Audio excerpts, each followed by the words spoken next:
MP वर्ग 2 चयन परीक्षा का रिजल्ट कब तक आने जा रहा है? क्या यह रिजल्ट अब बहुत ज्यादा देरी से आने जा रहा है या फिर रिजल्ट इसी जून मंथ में आ जाएगा? ऐसा क्यों निकल कर आ रहा है? इसके पीछे का रीजन भी समझिए आप लोग, क्योंकि जब से आपके एग्जाम कराए गए हैं एमपी टेट वर्ग 2 को लेकर के चयन परीक्षा की अगर हम बात करते हैं मेरे प्यारे भाई, आपके एग्जाम 20 से लेकर 29 अप्रैल के मध्य कराए जाते हैं, कंक्लूड कराए जाते हैं। लेकिन किसको पता था भाई, अप्रैल बीता, मई बीता, जून भी मिड आ चुका है। लेकिन अगर अभी तक हम बात करते हैं, ईएसबी बिल्कुल साइलेंट है और आपका रिजल्ट पब्लिश नहीं कर रहा है, जिसके चलते अभ्यर्थी सस्पेंस में है। न तो वर्ग 3 चयन परीक्षा की तैयारी कर पा रहे हैं, न किसी आगे चीज की तैयारी कर पा रहे हैं। और ऐसे बहुत सारे अभ्यर्थी हैं जिनको लग रहा है कि हमारा वर्ग 2 में नहीं हो पाएगा, लेकिन एक आस है, एक भरोसा हो सकता हो जाए मे बी। तो ये मे बी वाला चक्कर जो है अभ्यर्थियों को परेशान कर रहा है और रिजल्ट ना आने की वजह से भी लाखों अभ्यर्थी इससे परेशान है। और अगर हम बात करते हैं कि आपके नंबर किस तरीके से दिए जाएंगे, नॉर्मलाइजेशन का फायदा किसको मिलेगा किसको नहीं मिलेगा, क्योंकि आपको पता है आपके एग्जाम 9 दिन कराए गए वर्ग 2 को लेकर के, क्योंकि बहुत सारे सब्जेक्ट थे और बहुत सारे सब्जेक्ट के 2 से ज्यादा सीटों में एग्जाम कराए गए।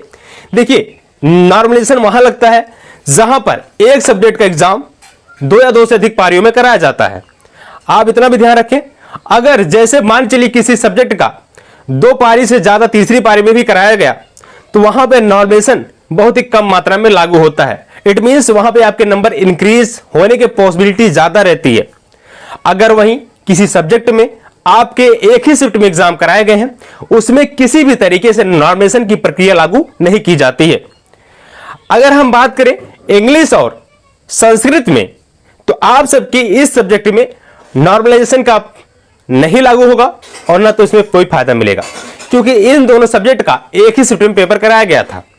बाकी अदर सब्जेक्ट में नॉर्मलाइजेशन की प्रक्रिया लागू होगी और वहां पर आप सबको देखेंगे वहां पे आपके नंबर बढ़ भी सकते हैं। देखिए, अगर बोलते हैं सर नंबर घटेंगे क्या, देखिए नंबर घटने की पॉसिबिलिटी तो कम है, बट मे बी नॉर्मलाइजेशन का मर्म कोई नहीं जान सकता है, किसको नंबर बढ़ा दिया जाता है, किसको नंबर घटा दिया जाता है, ये रिजल्ट आने के बाद ही पता चलता है। लेकिन हाई पॉसिबिलिटी रहती है कम सीट में एग्जाम होने की वजह से आपके नंबर किसी न किसी के ज्यादा अभ्यर्थियों के नंबर बढ़े ही रहते हैं।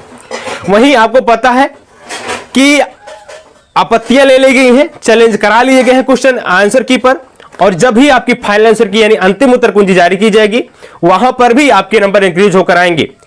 जिस भी अभ्यर्थियों पे जिस भी क्वेश्चन पर अभ्यर्थियों को डाउट रहा उन्होंने चैलेंज किया, जिसके बाद ईएसबी उसके विषय विशेषज्ञ को बुला करके उस क्वेश्चन को सॉल्व कराने का प्रयास किया। और जहां पर जो अभ्यर्थी ईएसबी को गलत ठहरा करके अपने प्रश्न को सही होने का दावा कर रहे थे, उनको नंबर वहां पे बढ़ जाएगा। ऐसे में बोनस अंकों की भी संख्या आपको मिल सकती है। अगर हम बोले कि अगर आप जनरल हैं तो भाई कम नंबर होने पर भी आप लोग पास हो सकते हैं, क्योंकि यहां पर आपको नॉर्मलाइजेशन साथ ही साथ बोनस अंकों का तोहफा मिल सकता है। अब बात आती है रिजल्ट को लेकर के। देखिए भाई, रिजल्ट की हम बात कर लेते हैं तो यहां पर रिजल्ट आपको जून में ही देखने को मिल जाएगा। तो आप एक सवाल आएगा कि भैया जो मामला कोर्ट में चल रहा है उसका क्या? देखिए, कोर्ट से बहुत ज्यादा तो फर्क नहीं पड़ेगा, क्योंकि जैसे ही कोर्ट में मामला सुनवाई के लिए आता है काउंटर फाइल कर दिया जाएगा। जैसे देखिए, अगर यहां पर केस में कोई दम नहीं रहता है तो सरकार के माध्यम से या आयोग के माध्यम से काउंटर फाइल कर दिया जाता है, इट मींस जवाब दाखिल कर दिया जाता है। तो वहां पर सारी चीजें खत्म हो जाती हैं और आप अगर रिजल्ट रुकता भी है तो जो लोग याची बने हैं, पिटिशनर जो रहते हैं, उनका ही रिजल्ट रोका जाएगा, बाकी सबका रिजल्ट जारी कर दिया जाएगा। ये चांसेस रहते हैं। इसलिए मुझे तो ऐसा लग रहा है और जो सूचनाएं आ रही हैं कि आपका रिजल्ट इसी जून मंथ में ही आ सकता है। बाकी आप सब लोग तैयारी करते रहें, क्योंकि वर्ग 3 की भी परीक्षा कराई जाएगी इसी साल में और वर्ग 1 के पात्रता परीक्षा भी दिसंबर तक कराया जा सकता है। इसलिए आप लोग अपने आगे की तैयारी करते रहें। रिजल्ट जब भी आएगा मैं चैनल के थ्रू आपको बताऊंगा।